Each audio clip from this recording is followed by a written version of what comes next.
Bismillahirrahmanirrahim. Elhamdülillah ve salatu ve selamu ala Resulillah. Allahümme allimna ma yanfa'una ve nefa'na bima allamtana ve zidna ilman nafi'an. Hurmatlı okuçular, biz Muhtasarul Kudri attуу kitabimizden sabakты улантуудабыз. Өткөн темада үшүр тууралуу баяндап токтодук эле. Бүгүнкү темада Кудайым буйрса зекетти кимге берсек дурус болот, кимге берсек зекетибиз дурус болбой калат. Мына ушул тууралуу кеп болот. Бул темага аябай кунт коюп угуу зарыл. Себеби биздин зекетибиздин ошол Кудай Таала талап кылгандай кабыл болуусунун шарттарынын бири зекет алуучуну тааныш керек, таанып билүү керек. Эгерде туура эмес берип ала турган болсок, Кудайым сактасын, биздин зекетибиз зекет болуп эсептелбей, биз өзүбүздүн мойнуга жүктөлгөн жанагы зекеттин парзыгынан кутулбай калып, Кудай Тааланын жанында дагы күнөкөр болобуз. Бисмиллахиррахманиррахим. Бабу ма яжузу даф'у садакати илейхи ва ман ла яжуз. Өтө турган темабыз дагы бир жолу сөзмө сөз которолу, садака берүүгө боло турган жана болбой турган адамдарды баяндоо тууралуу. Бул жерде китептин ээси садака деди. Садакадан максат бул жерде важип, фарз садакалар. Мисалга зекет, питир садакасы, кафарат, назыр жана башка важип садакалар.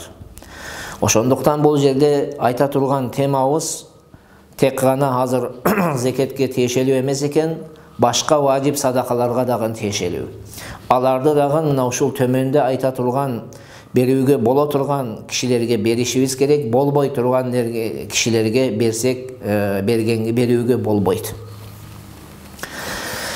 Кала Аллаху Таала: "Аузу биллахи минаш шайтанир раджим.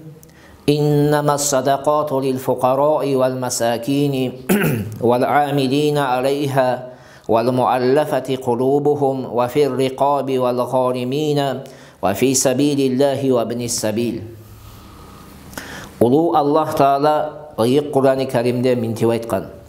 Чындыгында садакалар факирлер үчүн, мискиндер үчүн, ошол зекет жыйноочулар үчүн, муаллафату кулуптар үчүн жана кулдуктан азат кылуу үчүн, карыздарлар үчүн, Аллах Тааланын жолундагылар үчүн жана мусафирлар үчүн деп айткан. Бул аятта Аллах Субханаху ва Таала зекет алуучуларды баяндаган. فَهَذِهِ سَمَانِيَةُ أَصْنَافٍ فَقَدْ سَقَطَ مِنْهَا الْمُؤَلَّفَةُ قُلُوبُهُم. Demek zeket alуучулардын саны мына ушул 8 дейт. Ушул аятта 8 түр кишини атаган, бирок булардын арасынан муаллафату кулуптар түшкөн. Башкача айтканда, буларга зекет берсек, зекетибиз зекет болуп эсептелбейт. Муаллафату кулуптар кимдер дей турган болсоңуз, булар 3 түр адамдар.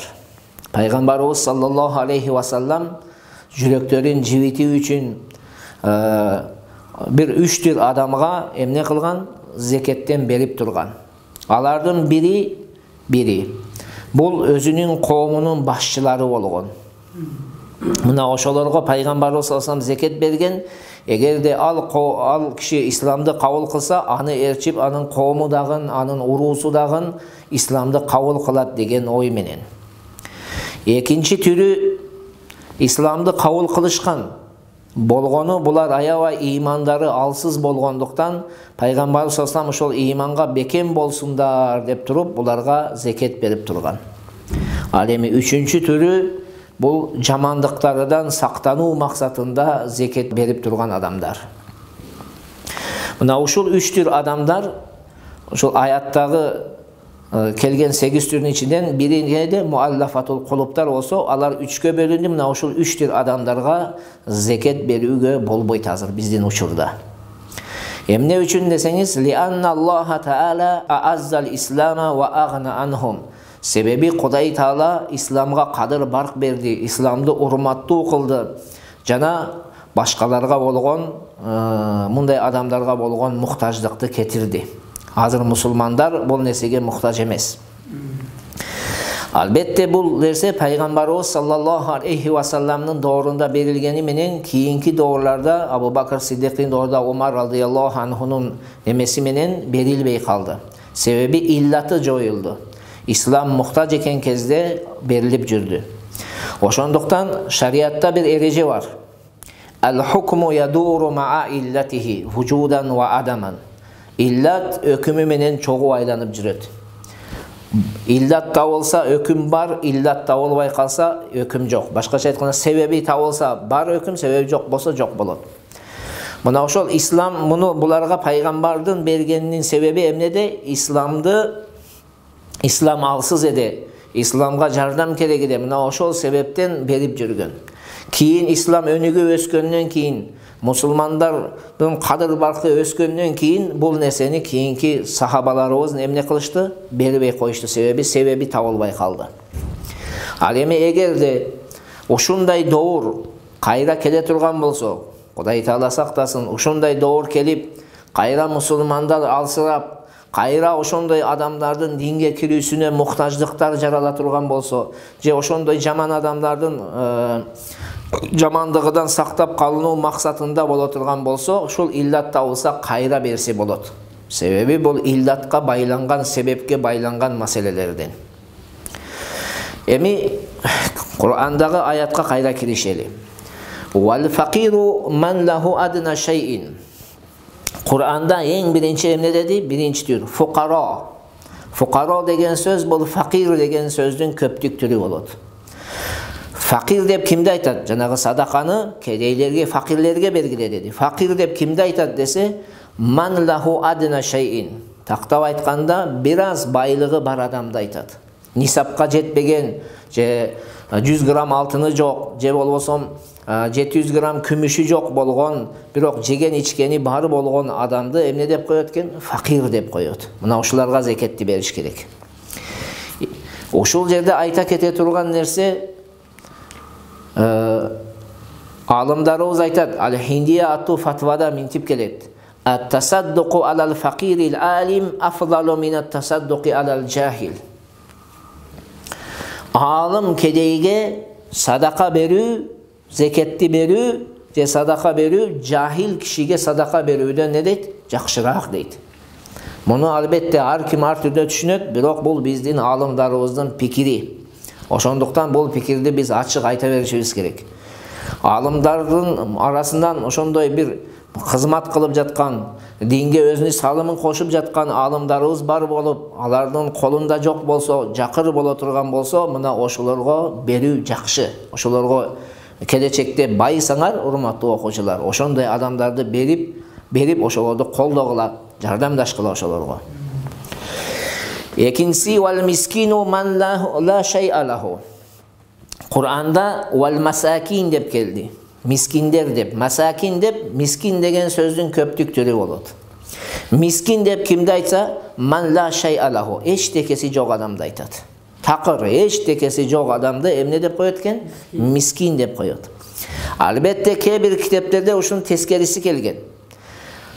Miskin dep biraz özünü jegen içkeniye jete turgan, nisapka jetpey turgan baylığı bar adam, al эми fakir dep eç tekesi jok adam dep degan kelgen. Birok kitapta kelgen pikir tuğrarak. Miskin dep emnen aytat ekanбиз? Eç tekesi jok adam. Mına ошол зекет алууга ылайыктуу болгон зекетиңизди берсеңиz боло турган, зекетиңиz кабыл боло турган адамдардын экинчи түрү эч tekesi жок эмнелер экен? Адамдар болот.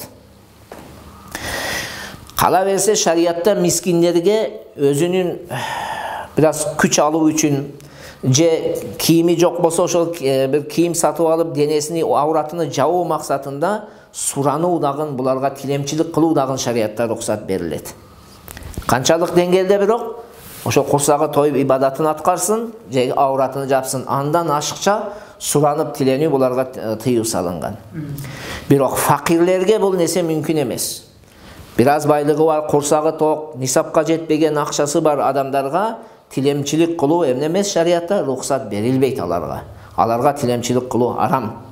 Mına oşonduktan azır tömönde aytışыбыз керек эде, бул жерде эле айтып кете берели. Биздин мечиттердин жанына ke bir adamlar kelişet. Кээ бир адамдар келип тилемчилик кылат.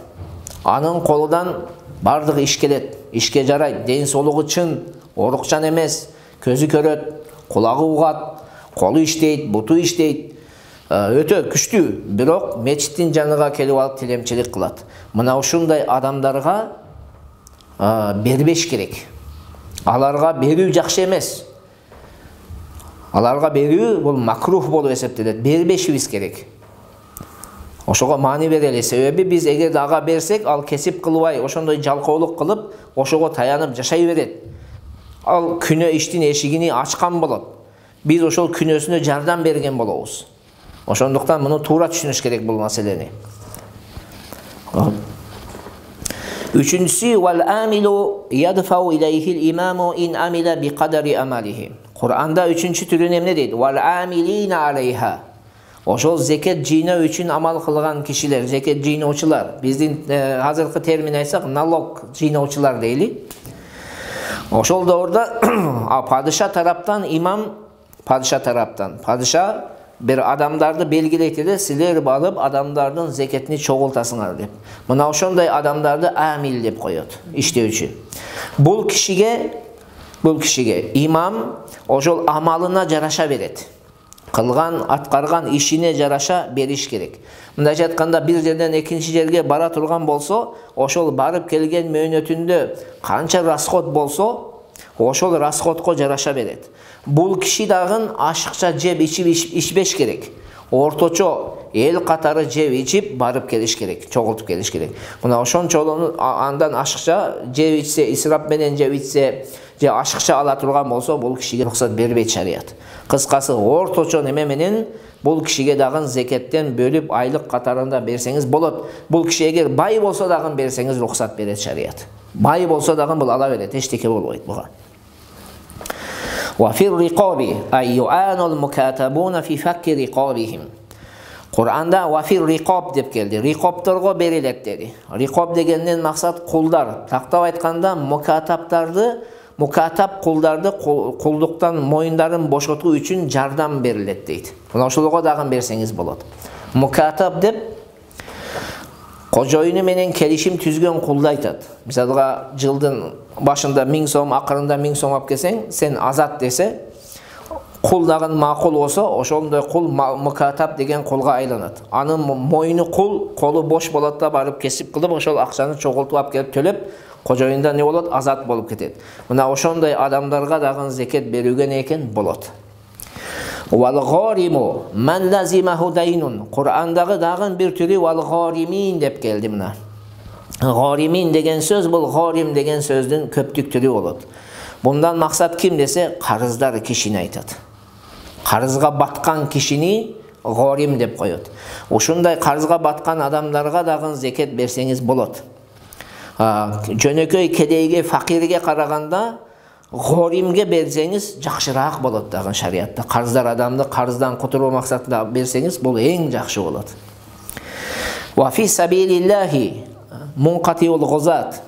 Жана Кур'анда келгендердин бир түрүнө де Алланын жолундагылар. Бирок Алланын жолундагылар кимдер экендиги тууралуу алымдарыбыздын ортосунда кайчы пикир бар. Абу Ханифа рахматуллаху алейхинин шакирттеринин бири болгон Абу Юсуф рахматуллаху алейхинин көз карашы боюнча фисабилиллах деп кимди айтат десе, мункатиул гузат дейт. Согушка бара албай калып калган адам дейт.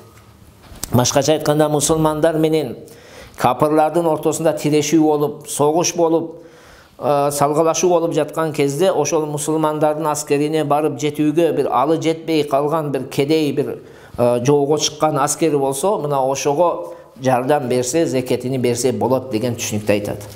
Ал эми имам Мухаммад рахматуллаху алейхинин көз карашы боюнча фисабилиллахтан башка бул ажыке дейт. Ажылыкка жөнөгөн адам дейт. Ажылыкка барып мүмкүнчүлүгү жок болуп калып, анан ошол кишиге жардамдашып койсо эмне дейт? Барып ажык кылып келгенге чейин жардамдашып койсо жакшы болот дейт, зекетиден берип. Бирок кээ бир адамдарыбыз фисабилиллахны өтө кенен мааниде алып, фисабилиллахтан максат талабатул илм, илим жолунда жүргөн насилер сыяктуу студенттерге дагы мунун астыга кирет дейт. Ошол себептен бадаи санаида дагы ошол Кудай Таалага жакындык боло турган ибадат боло турган бардык тармактарга иштетсе болот деген. Муну ала турган болсок, студентке дагы берсек болот, устаздарга дагы берсек болот, мугалимдерге, окуучуларга дагы берсек болот, кыскасы баарына берсе эмне экен болот. Вабнус сабили. Кур'анда эмне деди? Вабнис сабил. Жана ибни сабилге берсеңиз болот. Эми ибни сабил деп кимди айтат десе, ман кана лаху малун фи ватанихи ва хува фи маканин ахар ла шай'a лаху фихи. Bir adam deyt, al özünün mekeninde, özü yaşagan jerde байлыгы бар deyt. Misalga, Aydar Şeyh'te ayta turgan bolsok, Batkende bul kişinin özünün belgilүү bir ölçömde байлыгы бар. Balkim bul zeket millet bolo turgan ölçömde байлыгы бар adam. Бирок азыр учурда Aydar Şeyh başka jerde жашап атат. Misal Бишкекке келген, жанында чөнтөгүндө эчтеке калбай калды. Мына ушунда Aydar Şeyh'ке биз ошол мекенине кайра Баткенге туулуп өскөн жерине бара турган өлчөмдө зекеттен берсек эмнекен болот. Бул дагы ошончону алууга жарайт. Андан ашыкча албаш керек. Ошол бары үйүнө жетип ала турган өлчөмдө. Мына ушулардын катарына, бул Ибни Сабилдин катарына башка дагы адамдары бар. Алар дагы ушул катарга кирет. Мисалга айтсак, мисалы Aydar Şeyh'тен Жумадыл карыздар. Aydar Şeyh'ten Жумадыл карыздар. Бирок болгону карызы насия. Aydar Şeyh Жумадылга бир нерсе саткан, бирок 6 айдан кийин акчасын берет деген. Эми Aydar Şeyh'тин чөнтөгүндө азыр эчтеке тыйыны жок. Тыйыны жок. Бирок аласасы бар. Учурда эч нерсеси жок. Эми Aydar Şeyh'ке ушундай мезгилде жардамдашып акча берип коюп зекеттен берсе не экен болот. Же болосом Aydar Şeyh'ten bir гоиб, жок киши карыздар, жок болуп кеткен. Балким миллион Aydar Şeyh'ten карыздар. Бирок учурда жок. Билбейбиз, адреси кайда экендигин да билбейбиз. Ошондой мезгилде дагы Aydar Şeyh'ке зекеттен берсе не экен болот. Ау муусиран, же Aydar Şeyh'ten кайра айталы Жумадыл карыздар, бирок Жумадылдын неси жок? Акчасы жок аны төлөп бергенге. Мүмкүнчүлүгү жок төлөп бергенге. Ошондо дагы мындай карасаңыз, сырттан карасаңыз Aydar Şeyh бай эсептелет, бирок данный момент учурда анын жарты тыйын акчасы не жок. Ошондой мезгилде дагы Aydar Şeyh'ке ошол зекеттен берсе эмне экен болот. Фахазихи жихату закат. Демек бул дейт ошол зекет берүүнүн тараптары. Башкача айтканда зекетти мына ушул 7 түр кишиге бериш керек, урматтуу окуучулар. Зекетти 7 түр кишиге. Андан тышкарыларга берүүгө болбойт. Алар төмөндө Кудайым буйрса келет. Валил малики айядфа иля кулли вахидин минхум ва лаху ай яктасира ала синфин вахидин. Биздин мазхабтын көз карашы боюнча, Ханафи мазхаб боюнча, зекет берүүчү киши байлыктын ээси аталган 7 түрдүн бардык түрүнө бөлүп берсе деле боло берет, бир түрүнө берип койсо деле жарай берет. Шафилерде андай эмес. Шафилерде 7 түргө сиз бөлүп беришиңиз керек, ар бириден 3 беришиңиз керек. Биздин мазхабта каалаңыз 7 түргө бөлүп бериңиз, кааласаңыз бир түргө факирге берип койсоңуз жетиштүү боло берет. Вала яжузу айядфа аз-заката иля зиммиин. Бул сүйлөмдөн баштап китептин жазуучусу зекетти берүү мүмкүн эмес нерселерди баяндай баштады. Алардын эң биринчиси эмне экен? Зимми. Зиммиге зекет берүүгө болбойт. Зимми деп кимди айтат десе, бул мусулмандардын мамлекетинде келишим менен жашап аткан капыр, башка диндин өкүлү. Эме дейт? Бул кишинин мусулмандардай укугу бар. Мунун абирии, мунун каны бизге не болот? Мусулмандарга арам болот. Мусулмандар катарында тең укуктуу болуп жашайт. Бирок зекетти бул кишиге берүү эмес, мүмкүн эмес. Ал эми зекеттен башка нерсени берүү тууралуу важип садакаларды берсе болот дейт. Болгону питир садакасында гана алымдардын ортосунда эмне бар? Кайчы пикир бар. Кээ бир алымдарыбыздын көз карашы боюнча питир садакасын берсе болот, кээ бир алымдарыбыз не болбойт деген пикирлерди айтышкан.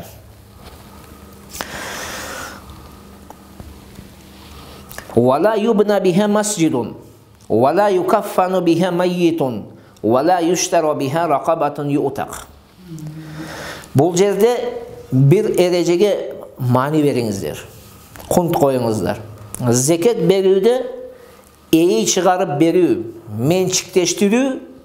менчиктештирип берүү шарт.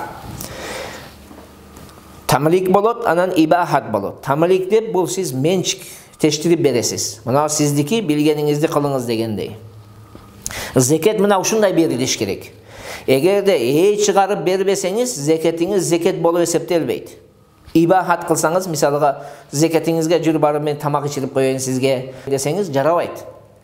Zeketти emne kılış gerek? Çıkarıp beresiz, akçаны koluna beresiz. Al kişi kalasa velosiped alat, kalasa tamak jeyt, kalasa çay içet, kalasa su içet, kalasa kinoga barat. Mına oşondoy kılıp beriş gerek. Oşonduktan tömönkü misallarda zeket dürüst bolbay kalat.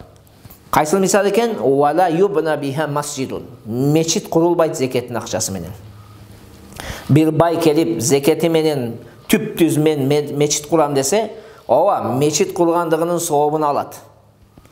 Ar bir koygon kış kirpişleri üçün çoğun soğupları var. Kuday Taalaga beyişten üy kuru beret. Birok al kurganı zeket bolu esептелбейт. Sebebi zeket ne kıla albayt? Mençik bir nesege eyi bola albayt. Al organikalık emes zat. Adam emes al. İkincisi wala yukaffanu biha mayyitun.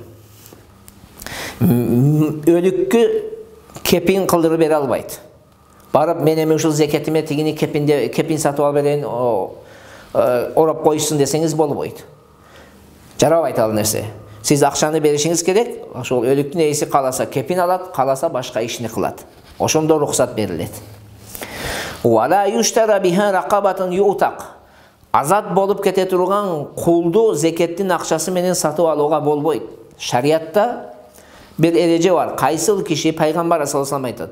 Kayсыл kişi özünün mahram ortalarında nike dürüst bolboy turgan tuğanına iyi çıksa al azat bolup ketet degen. Muna uşul nemenin negizinde egerde kandaydır bir adamın atası, je ağası, je enisi, ejeki karındaşı kul bolsa, muna uşul zekettin akçası men barıp turup anı satıp alsa zeketimden dep, ol emne bolup esептелбейт, zeketten ötpey kalat. Şonun için ne dedi söylemde? Wala yushtara biha raqabatun yu'taq. Azat bolup kete turgan kuldu zekettin akçası men satıp alınbayt. Emi urmatlı okucular. Meçit kurbayt dedik, kepin debeyt dedik ölüktü. Emi hazırkı uçurda bizde meçitlerge uşol zeketler kelet, medreselerge zeketler kelet. Bularda kantip işimiz gerek. Oşonduktan zeket bergen adam kelip aytış gerek, mona menin zeketim dep. Üşür bergen adam bul menin üşürüm dep kelip aytış gerek. Anan oşol jerdegi imam, oşo özünün erecesi var. Al zeketти alatta bir kedeyinin koluna karmatat. Mana o seniki deyt. Kalasan je, kalasan iç, kalasan üyüňe ap ket. Özüňüz bilesiz deyt. Birok oşol nerseni siz meçitke kayra nafıl sadaka kılıp berseňiz, çoğun soğupka eyi bolosuz deyt. Oşol nersege janagı kedey makul bola turgan bolsa, kayra sadaka kılıp berse, bay zeketiden kutulat, bul kedey meçitke nafıl sadaka kılıp bul dagın soğupka eyi olup kalat. Şunday tarizde gana zeketimiz dürüst bolat. Ötkönde esiňerde bolsa, saviz üşürge keldi, silerdi çıgarıp ar biriňeriniň koluňarga emne kıldık savizdi karmattık. Mona o seniki. Kalasan üyüňe ap ket, kalasan je, kalasan özüň bilesiň dedik. Anan siler öz inisiativaňar menen, öz erkiňer menen kayra medresege emne kılıňar? Nafıl sadaka kılıňar. Muna oşondoy kılış gerek.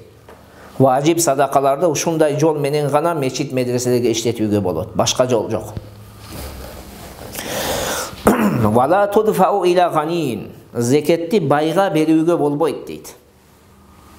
Eger bir adamdan koy, altın, kümüş bir akçağı, koy menen bir, uy menen bir, kıskazı kayсыл jol menen murunku sabaklarda aytkanыбыздай nisapka jete turgan akçası bar bola turgan bolsa, aga zeket berүүgө ne eken? Bolboyt. Wala yadfa'ul muzakki zakatahu ila abihi ve jaddihi ve in ala. Zeket berүүçü özünün zeketin atasına, çoğ atasına kançalık jokoru ketse dagın berүүgө bolboyt.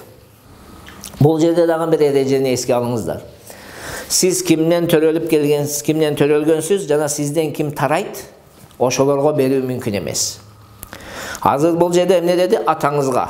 атаңызға бере албайсыз, атаңыздың атасына бере албайсыз, атаңыздың атасының атасына бере албайсыз. Қанша жоғары кетсе ошондой кете алат. Ошондой эле бул жерде жат дегенде, чоң ата дегенде эки түр чоң ата бар. Бири сахих чоң ата деп коюшат, ал атаңыздын атасы, экинчиси фасид чоң ата деп коет, ал тайата болот. Бул жерде тайата дагы кирип кете берет. Таятага дагы бере албайсыз сиз. Апаңыздын атасына, анын атасына ошентип бере албайсыз. Вала иля валадихи ва валади валадихи ва инсафула. Уулуңузга, небереңизге андан төмөн канча кетсе бере албайсыз. Жаңа не дедим? Сиз кимден тарагансыз, сизден ким тарайт бере албайсыз. Кызыңыздын балдарына, уулуңуздун балдарына, неберелериңизге, кыз жактан, бала жактан такыр зекет берүүгө эмне экен? Болбойт. Кала берсе, өзүнүн зекетини баянгы зинадан болгон баласына дагы берүүгө мүмкүн эмес. Керек болсо. Зинадан, эгер кокус бир адам башка бир адамды зина кылып, анын себебинен бала туулган болсо, мына ошол балага жанагы атасы болуп эсептелбесе дагы, бирок ошонун суудан пайда болгондуктан ага зекет берсе жарабай калат.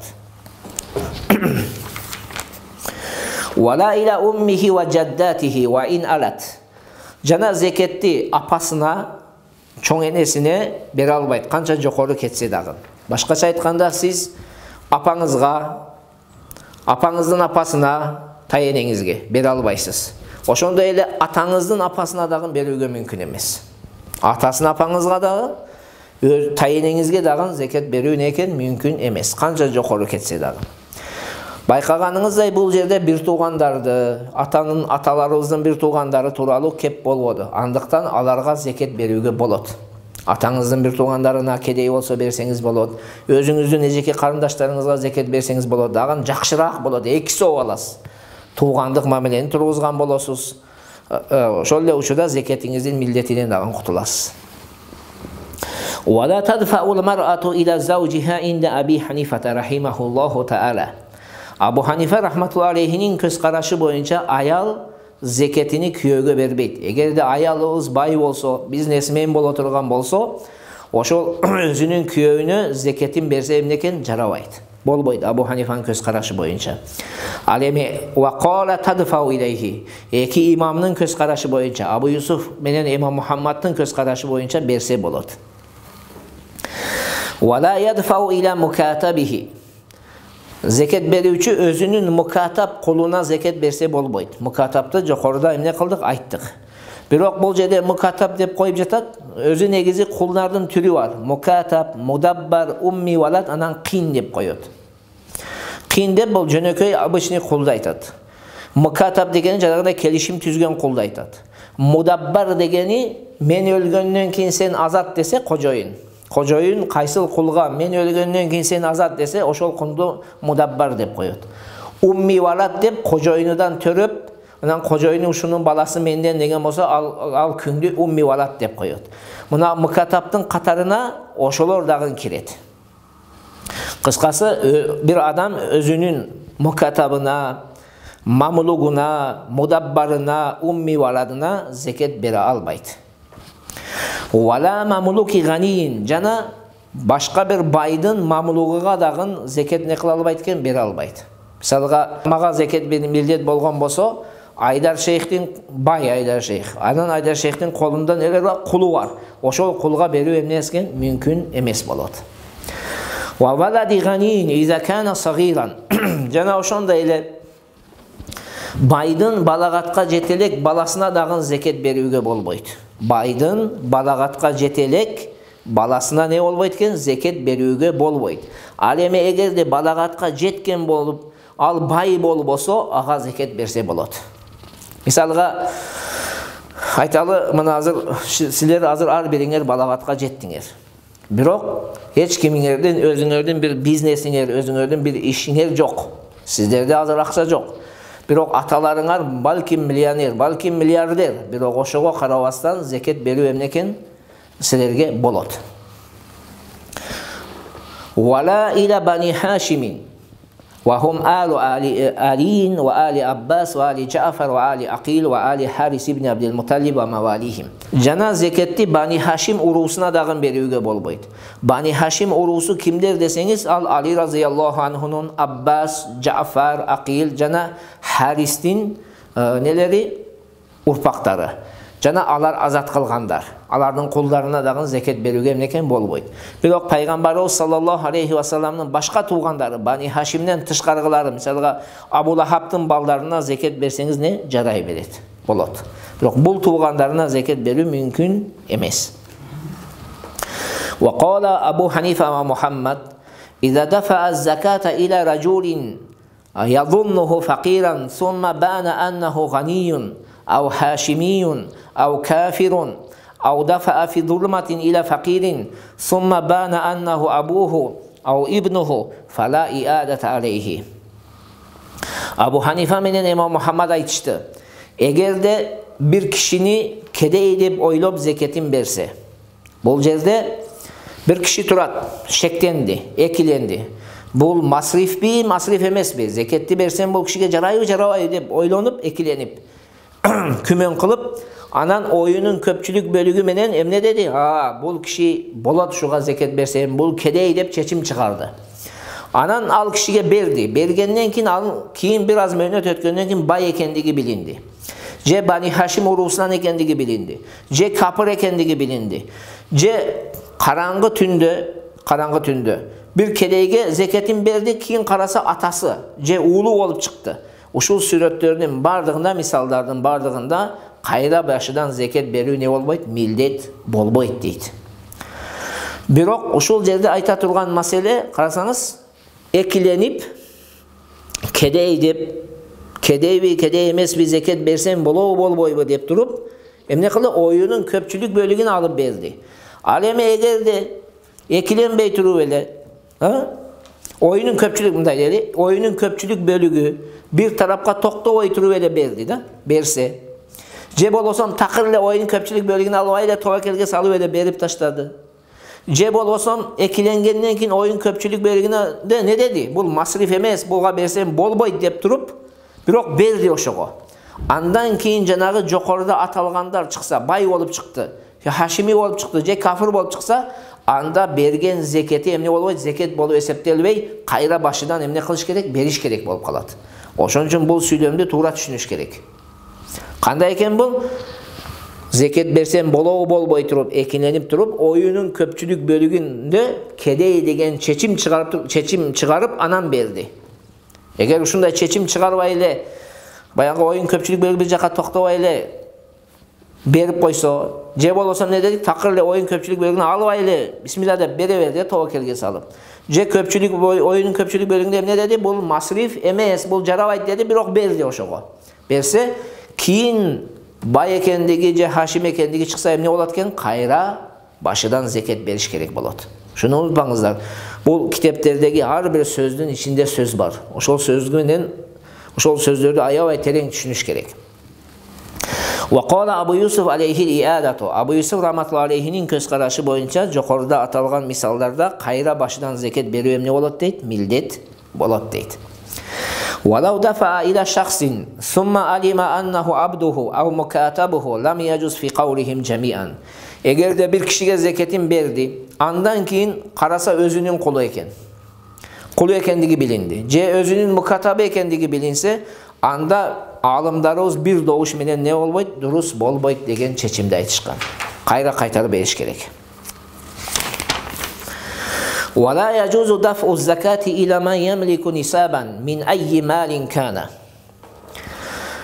Zeketli nisapka, maldın kaysıl türüden bolbosun, nisapka eği olgun adamga zeket berүүгө bolboyt. Balkim 40 koyu var, mümkün 30 uyu var, mümkün 700 gram kümüşü var, mümkün 100 gram altını var, mümkün oşogo layıklı akçası var. Kıskaysa kaysıl tür maldan nisapka eği ola turgan bolsa, anday adamga zeket berүү emnemesken mümkün emes. وَيَجُوزُ دَفْعُهَا إِلَى مَنْ يَمْلِكُ أَقَلَّ مِنْ ذَلِكَ وَاِنْ كَانَ صَحِيحًا مُكْتَسِبًا. Андан азыраак нисапка жетпей турган байлыкка ээ болгон адамга зекет берүүгө болот. Эгер канчалык ден соолугу чын болуп кесип кылууга неси жетсе, күчү алы жетсе дагы. Алы жетсе дагы берсеңиз эмне экен? Болот. Бирок жокоруда айтканыбызда факирге сурануу, тилемчилик кылуу не болот? Макрух болот, жакшы эмес. Ого тилемчилик кылбаш керек алар. Ва юкраху нақлу закати мин баладин ила баладин ахар. Зекетти бир шаардан башка бир шаарга алып барып берүү макрух болот дейт. Кээ бир китептерде ошол макрух танзихи болот дейт да, жакшы эмес болот дейт. Ва иннама юфаррaqu садақату кулли қаумин фихим. Ар бир коомдун садакасын ошол коомдун ичинде таркатыш керек, бөлүп бериш керек дейт. Ошол жерде бериш керек. Кайсыл жердеки болсо ошол жерде бериш керек. İlla ay yahtaca ay yunqilaha insanu ila qirabatihi aw ila qaumin hum ahvaju ilayhi min ahli baladihi. Болгону эки сүрөттө, эки мисалда гана башка бир жерге алып барып берсе болот дейт. Биринчиси өзүнүн жакын туугандарына алып барып берүүгө муктаж болсо, экинчиси өзү жашап жаткан элдин социалдык абалына караганда алып барып берейин деген жердин социалдык абалы не болсо, начар болсо, ошол жерге алып барып берсеңиз болот дейт. Бир эрежени жакшы эсиңиздерге алыңыздар. Зекетте ошол байлык кайда турат, ошол жер эске алынат. Зекетте акчанын турган орду эске алынат. Адам өзү кайда экендиги эске алынбайт. Мисалга бир адам айталы Кыргызстанда бүт байлыгы бар, өзү Россияда жүрөт. Значит, анын акчасын кайда бөлүшүбүз керек? Кыргызстандын ичинде берилиш керек. Же тескериси болушу мүмкүн. Өзү Кыргызстанда бүт байлыгы Россияда болушу мүмкүн. Аны Россияда таркатып бериш керек. Бирок питир садакасында мунун тескерисинче адам өзү кайда турат, ошол жер эске алынат. Россияда турасызбы? Россия. Кыргызстанда турасызбы? Кыргызстан эске алынат. Эми жокорудагы сүйлөмдө эки сүрөттө гана эмне дедик? Башка жерге алып барып берсе болот дедик. Кайсыл дедик? Биринчиси жакын туугандарына, же болбосо социалдык абалы өтө начар болгон элге. Андан тышкарыгы дагы алып барып бере турган жерлер болот. Мисалга аслах. Бир коомдун эли аябай не таква, солих инсандар, оңолгон, Кудай Таалага чындап кулчулук кылган коом, бирок кедей жакыр. Мына ошолорго алып барып берсеңиз болот. Же болбосо мусулмандарга пайдалуураак боло турган жерге алып барып берсеңиз болот. Же болбосо капырлардын мамлекетинен мусулмандардын мамлекетине алып келип берсеңиз болот. Мисалга бир адамды айталы, байлыгы Россияда, эреже боюнча ошол жерде таркатыш керек да. Кыргызстанга алып келсе жакшы эмес. Бирок ал киши Кыргызстанга алып келип бере турган болсо жакшы болот, тескерисинче. Шарият уруксат берет. Же болбосо студенттерге берсеңиз дагы боло берет. Мисалга кээ бир ага-инилерибиз балким арабызда бар. Мына ошол ага-инилерибиз азыр сырткы мамлекетте окуп жаткан, мисалга Египетте балким окуп жаткан, Иорданияда окуп жаткан балдарга өздөрүнүн зекеттерин берип атышат. Мына ошондой кылсаңыз да эмне экен? Болот. Башка жакка ушинтип жөнөтсөңүз да эле шарият уруксат берет. Анан бул жерде дагы бир кыстырма кылып айтып кетүүгө турган маселе, өтө катуу адашкан агымдарга берүүгө болбойт, бидат агымдарга. Мисалга карромия агымына, булар Аллах Тааланын затында кебир туура эмес нерселерди айтышат, заты тууралуу. Мушаббиха агымы, мисалга булар Аллах Тааланын сыпаттары тууралуу туура эмес, махлуктарга окшотуп туура эмес нерселерди айтышат. Мындай аябай катуу бузуу агымдарга берүүгө не экен? Болбойт. Кудай Таалам бардыгыбызга инсап топук берсин, туура жолудан адаштырбасын. Ассаламу алейкум ва рахматуллахи ва баракатух.